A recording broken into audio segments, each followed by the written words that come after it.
അപ്പോൾ ആഗോളവൽക്കരണ നിലപാടിനെ പൂർണ്ണമായി അംഗീകരിച്ചതാണ് കോൺഗ്രസ് ബി ജെ പി. വർഗപരമായ നിലപാടിലൊന്നും വ്യത്യാസം. എന്നാൽ ഇന്നത്തെ ഇന്ത്യൻ പരിതസ്ഥിതിയിൽ കോൺഗ്രസുമായി രാഷ്ട്രീയ സഖ്യം നമുക്കാവില്ലെങ്കിലും ഞാൻ നേരത്തെ പറഞ്ഞ ഏറ്റവും വലിയ അപകടം ഒരു ഫാസിസ്റ്റിക് രീതിയിൽ ഇന്ത്യൻ ഭരണ സംവിധാനം കൈകാര്യം ചെയ്യാൻ ആഗ്രഹിക്കുന്ന ബി ജെ പിയെ തളച്ചില്ലെങ്കിൽ രാജ്യമില്ല, പിന്നെ ഈ ഭരണഘടനയില്ല, പിന്നെ ഈ ജനാധിപത്യ മതനിരപേക്ഷ ഉള്ളടക്കമില്ല, പിന്നെ ഏക സിവിൽ കോഡിലേക്ക് ഇപ്പോൾ തന്നെ നീങ്ങുമെന്ന് ഇപ്പോൾ പറഞ്ഞിരിക്കുകയാണ്. ഒരു രാജ്യം ഒരു തെരഞ്ഞെടുപ്പ് എന്നുള്ള പ്രഖ്യാപനം, ഒരു രാജ്യം ഒരു നേതാവ്, ഒരു രാജ്യം ഒരു ഭാഷ, എന്തൊക്കെയാണ് ഒരു രാജ്യത്ത് വരാൻ പോകുന്നത്? ഇതെല്ലാം ഫാസിസ്റ്റ് രീതിയിലേക്കുള്ള കാര്യമാണ്.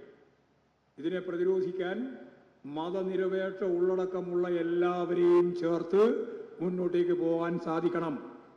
അതിൽ കോൺഗ്രസിനും പങ്കുണ്ട്. എന്നാൽ കോൺഗ്രസുമായി ഇപ്പറഞ്ഞ കാരണങ്ങൾ കൊണ്ട് ഒരു രാഷ്ട്രീയ സഖ്യമുണ്ടാക്കാൻ CPM-നാവില്ല എന്ന കാര്യവും ഞങ്ങൾ വ്യക്തമായി സൂചിപ്പിച്ചു. ഈ ഒരു പശ്ചാത്തലത്തിൽ വേണം നമുക്ക് കേരളത്തെ കാണാൻ. കേരളമാണ് ഇന്നത്തെ ഇന്ത്യൻ സമൂഹത്തിൽ ഒരേ ഒരു ഇടതുപക്ഷ ബദൽ നയം വെച്ചുകൊണ്ട് പ്രവർത്തിക്കുന്ന ഗവൺമെന്റ് പ്രവർത്തിക്കുന്നത്. കേരളത്തിൽ 2ാം ടേമാണ്.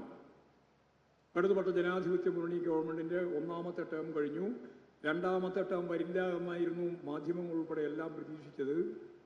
ബൂർഷ്വാ രാഷ്ട്രീയ പാർട്ടികൾ മുഖ്യമന്ത്രി ആരാവണം തീരുമാനിക്കുകയും മുഖ്യമന്ത്രിയുടെ സ്റ്റാഫ് ആരായിരിക്കണം എന്ന് ചർച്ച ചെയ്യുകയും ചെയ്തതായിരുന്നു കഴിഞ്ഞ തെരഞ്ഞെടുപ്പിന്റെ ഘട്ടം.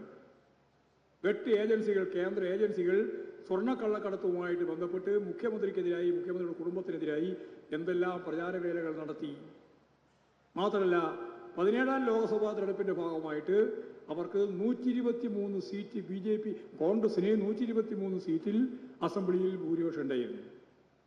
അപ്പോൾ അവർ ഉറപ്പിച്ചു, എന്താ, പിണറായിയുടെ കാലം കഴിഞ്ഞു, ഇനി വരാൻ പോകുന്നത് ഞങ്ങളതാണ്. അപ്പോൾ ഞങ്ങൾ മുഖ്യമന്ത്രിയാവാൻ പോകുന്നു, മുഖ്യമന്ത്രിയുടെ സ്റ്റാഫ് ആരാവണം. ഏതാണ്ട് IAS IPS ഉദ്യോഗസ്ഥന്മാരെല്ലാം പോയിട്ടുണ്ട് അന്വേഷിച്ച്. വളരെ അപൂർവ ആൾ മാത്രമേ പോകാൻ ബാക്കിയുള്ളൂ. അത് ഈ വർഗ നിലപാടിന്റെ ഭാഗമാണ്. ഞാനതിലേക്കൊന്നും കടക്കാൻ ഉദ്ദേശിക്കുന്നില്ല. പക്ഷെ തെരഞ്ഞെടുപ്പ് വന്നപ്പോൾ ജനങ്ങളാണ് വോട്ട് ചെയ്തത്, ജനങ്ങളാണ് ഇതിന്റെ ഏറ്റവും പ്രധാനപ്പെട്ട ഭാവി നിർണ്ണയിക്കുന്നത് എന്നുള്ളതുകൊണ്ട് 99 സീറ്റ് ഇടതുപക്ഷ ജനാധിപത്യ മുന്നണിക്ക് അനുകൂലമായി കിട്ടി. അങ്ങനെയാണ് കേരളത്തിൽ ഇടതുപക്ഷ ജനാധിപത്യ മുന്നണി ഗവൺമെന്റ് 2ാം ടേം അധികാരത്തിൽ വന്നത്. ജനങ്ങളെ ചേർത്ത് നിർത്തി, ജനങ്ങളുടെ പിന്തുണ നേടി ഈ മഹാപ്രളയത്തിൽ, കള്ളപ്രചരണത്തിന്റെ മഹാപ്രളയത്തിൽ ഇടതുപക്ഷ ജനാധിപത്യ മുന്നണി വീണ്ടും അധികാരത്തിൽ വന്നു. അധികാരത്തിൽ വന്നപ്പോൾ ഞങ്ങൾ നോക്കി ഇതുവരെ ചെയ്ത പ്രവർത്തനങ്ങൾ, ഇനി അങ്ങോട്ടുള്ള പ്രവർത്തനങ്ങൾ. ആദ്യത്തെ നമ്മുടെ ചുമതല എന്താണ്? പട്ടിണി. അതാണ് അതിദാരിദ്ര്യം. അതിദാരിദ്ര്യം അവസാനിപ്പിക്കണമെന്ന് ഞങ്ങൾ തീരുമാനിച്ചു. കേരള ഗവൺമെന്റ് തീരുമാനിച്ചു. അതിദാരിദ്ര്യം എത്രയാണെന്ന് കണക്കാക്കാൻ വേണ്ടി തീരുമാനിച്ചു. ഗവൺമെന്റ് തന്നെ പറഞ്ഞിട്ടുണ്ട്, കേന്ദ്ര ഗവൺമെന്റ് 0.7%. നിങ്ങൾ കോൺഗ്രസും BJP ഭരിക്കുന്ന സംസ്ഥാനം 25%, 30%, 42% വരെയാണ് പട്ടിണി. 42% വരെ പട്ടിണി. ഇവിടെ കേരളത്തിൽ 0.7% പട്ടിണി. പക്ഷേ 0.7% ഞങ്ങളുടെ ഏറ്റവും അടിസ്ഥാനപരമായ പാവപ്പെട്ട മനുഷ്യൻ. പാർട്ടി തീരുമാനിച്ചു, ഇടതുപക്ഷ ജനാധിപത്യ മുന്നണി തീരുമാനിച്ചു, അതിൻ്റെ സർവേ എടുക്കണം. വളരെ ചുരുക്കം ദിവസം കൊണ്ട് അതിൻ്റെ സർവേ കിട്ടി. 64,006 കുടുംബം, 64,006 കുടുംബം പട്ടിണി, അതിദാരിദ്ര്യം. ഗവൺമെന്റ് തീരുമാനിച്ചു ഈ അതിദാരിദ്ര്യം നമുക്ക് വളരെ വേഗം അവസാനിപ്പിക്കണം. കഴിഞ്ഞ 2023 നവംബർ 1 30,000 കുടുംബങ്ങളെ പൊതുസമൂഹത്തിൻ്റെ ഒപ്പം എത്തിച്ചു. അവർക്ക് വീട്, അതുപോലെ തന്നെ ഭക്ഷണം, തൊഴിൽ, ചികിത്സ ഉൾപ്പെടെ എല്ലാ സൗകര്യം ചെയ്തു കൊടുത്ത് 30,000 കുടുംബത്തെ എത്തിച്ചു. അപ്പോഴും 36,006 കുടുംബം ബാക്കിയാണ്. അതിപ്പോഴും കഴിഞ്ഞ കൊല്ലത്തോടുകൂടി മിക്കവാറും പൂർത്തിയായി. ഈ നവംബർ 1 കേരളപ്പിറവി ദിനത്തിന് 2025 നവംബർ 1 ഇന്ത്യയുടെ ചരിത്രത്തിലാദ്യമായി അതിദരിദ്രരില്ലാത്ത ഒരേ ഒരു ഇന്ത്യൻ സംസ്ഥാനം കേരളമാണ് എന്ന് പ്രഖ്യാപിക്കാൻ പോവുകയാണ്. നവംബർ 1 എഴുതി വെച്ചോ. 10 കഴിഞ്ഞാലും ഒരു ഇന്ത്യൻ സംസ്ഥാനത്തിനും ഈ തലത്തിലെത്താൻ ഇനി ആവില്ല. അതാ കേരള മോഡൽ.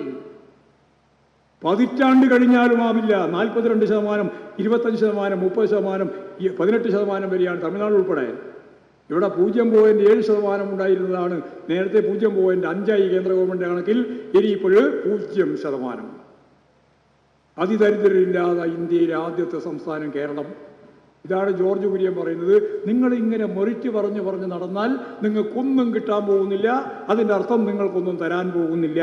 ദരിദ്രമാവണം. നിങ്ങളുടെ BJP ഭരിച്ചുകൊണ്ടിരിക്കുന്ന ഇന്ത്യൻ സംസ്ഥാനങ്ങളെ പോലെ ദരിദ്രമാവണം. അത് ജീവിതത്തിന്റെ ഭാഗമായിട്ടുള്ള ദാരിദ്ര്യം മാത്രമല്ല, ആശയത്തിന്റെ ദാരിദ്ര്യം. ഇതാവണം ഈ ഇന്ത്യയുടെ ഭാഗമായിട്ടുള്ള കേരളം എന്നാണ് നിങ്ങൾ വാദിക്കുന്നത്. അതിനു വേണ്ടിയിട്ടാണ് നിങ്ങൾ കേന്ദ്രത്തിന്റെ ബഡ്ജറ്റിനെ അനുകൂലിക്കുന്നത്. നമ്മൾ വളരെ വ്യക്തതയോടുകൂടി ഏറ്റവും പിന്നണിയിൽ കിടക്കുന്ന മനുഷ്യന്റെ താല്പര്യം സംരക്ഷിക്കാനാണ്. ഇവിടെ വീടില്ലാത്ത ഒരു മനുഷ്യനുണ്ടാവരുത്. ലൈഫ് പദ്ധതി 5 ലക്ഷത്തിലധികം ആളുകൾക്ക് ഇപ്പോഴും വീട് ഒരുങ്ങി. ഇനിയും വേണം അവർക്കെല്ലാവർക്കും വീട്.